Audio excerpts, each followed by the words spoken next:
Nigeria don't enter one chance, I swear, oh, now go with the go so, go with the go so. Herdsmen, they kill us every day, but them busy, they campaign again.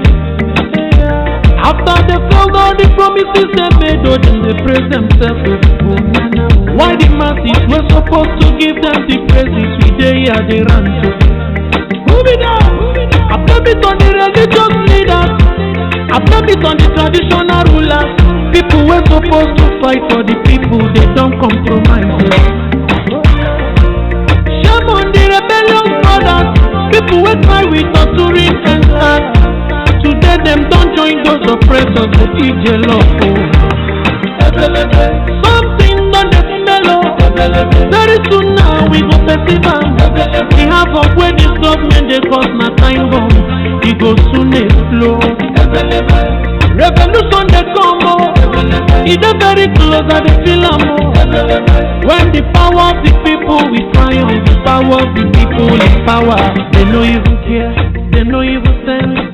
Say the people they die of hunger. Have you ever asked yourself why in Nigeria, when someone steals from the public purse, they are not treated like thieves, but like kings? Why someone who loses the treasury is given a chieftaincy title, while the man who tells the truth is treated like a troublemaker?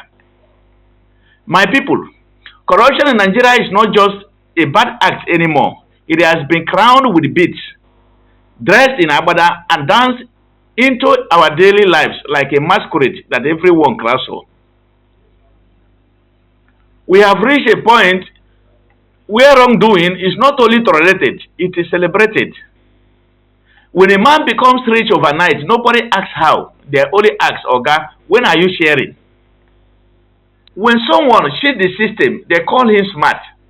When someone keeps to the rules, they call him mumu. Like an unwelcome guest that was allowed to stay too long, corruption has now built its own house in our society. But how did we get here? How did the corruption, a dangerous disease, become the most practiced culture in the land? Today, I want us to travel through the corridors of our history, the corners of our hearts, and the systems we built to find answers.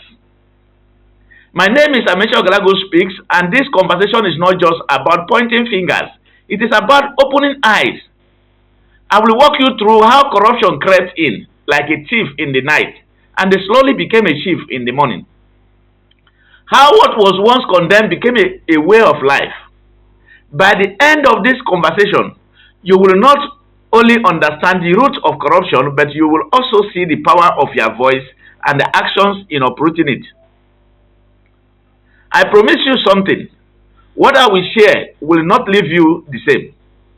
You will begin to see how deeply corruption has been woven into our cultural fabrics, in our politics, in our religion, in our education, and even in our daily behavior. But most importantly, you will discover how to break free from this silent prison, because culture is created by people, and it can also be uncreated by people. Let's move together into the story that reveals the rod beneath the child. Let me tell you a story. There was once a farmer who had a small farm. He saw a rat eating the maize one night, but said to himself, "It's just a rat, let it be." The next week, more rats came. The month after, they became too many to count. Before he knew it, the entire farm was empty. This is how corruption started in Nigeria. Small, silent, ignore, a bribe here, a shortcut there, a wink at the truth somewhere else. A student sits in school and the teacher looks away. A worker forges a document and the boss says, "No problem. Just don't get caught." A politician steals and the people say, "He's our son, leave him." One little compromise here, one silent approval there, and over the years, the rats built a city. Corruption did not become our culture overnight. We fed it, clapped for it, and they looked away when it grew. This story is not just about a farmer, it is about us. How corruption became our culture. The first way corruption became our culture was through normalization. When something evil is done long enough without consequences, people stop calling it evil, they start calling it normal. At first, people whispered about corruption. Then they laughed about it. Later, they joined it, and now they defend it. You will hear people say, "Na so e be," or "everybody dey do am." These words are not just casual, they are the funeral songs of integrity. Once upon a time, a corruption was the shame. Now, integrity is the shame. We reward dishonesty with applause and they punish honesty with mockery. The second way corruption took root was through systemic failure. In a country where accountability is weak, corruption grows strong. A man steals and gets promoted. Another man exposes the theft and gets punished. The message is clear. If you can't beat them, join them. Our institutions became like houses without doors. Easy to enter, hard to protect. Budget disappears without trace. Projects are launched with a big ceremonies but die in silence. Nobody is held responsible, so everyone becomes bold. And when corruption has no consequence, it becomes a career path. The third way corruption became a culture was through cultural endorsement. We may not realize it, but we have baptized corruption with our jokes, our songs, our prayers, even our family conversations. A young man comes home with sudden wealth, and instead of asking questions, his family kneels to thank God. A girl pays her way through school with lies, and society calls her sharp. A politician steals and throws money at the crowd, and the same people he stole from shout, "Oga, God bless you." We have turned wrong into right and decorated it with the proverbs. But remember this saying, no matter how long a stick stays in the river, it will never become a crocodile. Wrong will always be wrong.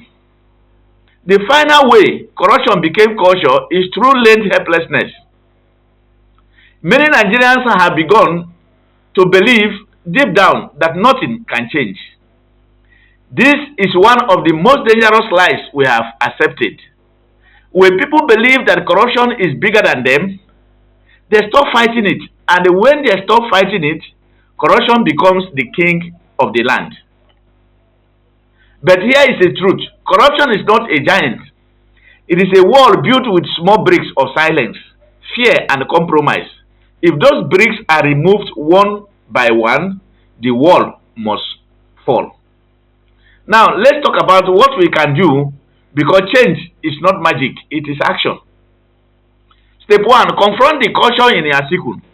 If your friend or family member does something wrong, don't clap for them. Speak the truth, even when it is uncomfortable.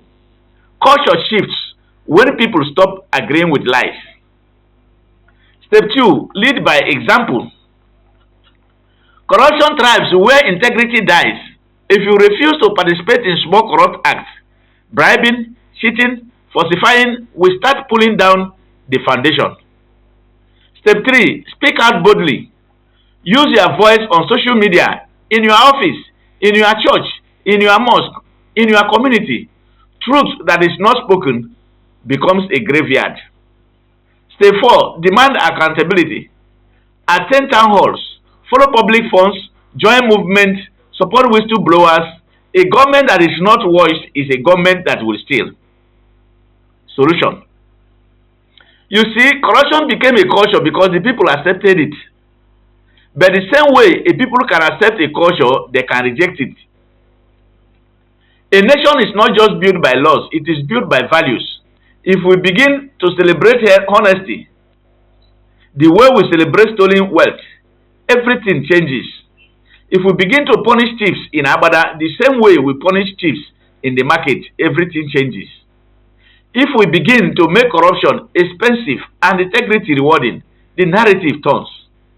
Like the saying goes, if the wall has no crack, the lizard cannot enter.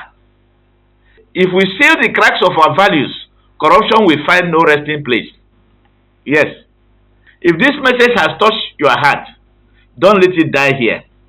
Like this video, Share it with at least 10 people. Let this truth spread faster than the lies we have been fed for years. Drop your thoughts in the comment section. Let's create a national conversation that shakes the table of corruption. Subscribe to this platform for more truth bombs that wake us up and set us on fire for change. And yes, if you want to go deeper, sign up for my next session and get a copy of the book that exposes the roots of corruption and the power of citizen action. Let me ask you this open-ended question. What do you think is the single biggest thing making corruption thrive in Nigeria today? I want to read your answers in the comment section. I leave you today with a challenge. Don't just be a spectator in this match called corruption. Be a referee. Be a whistleblower. Be a game changer. Every culture begins with people, and every culture can be changed by people. When enough of us stand for what is right, corruption will have no hiding place. Remember the proverb, the same broom that sweeps the floor can also sweep away the dirt when joined together. One stick cannot sweep, but a bundle can. Together, we can strip corruption of its cultural costume and expose it for what it truly is. A thief, not a tradition. The time to act is now, not tomorrow. Will you rise and be counted among the generation that changed the story of Nigeria? If you are one of them, please share this message. And thank you for watching this video. And I know that you have learned something. If you have learned something in this video, don't hesitate to share it. Make it go viral so that a lot of people will know what is wrong with Nigeria. Thank you and God bless you.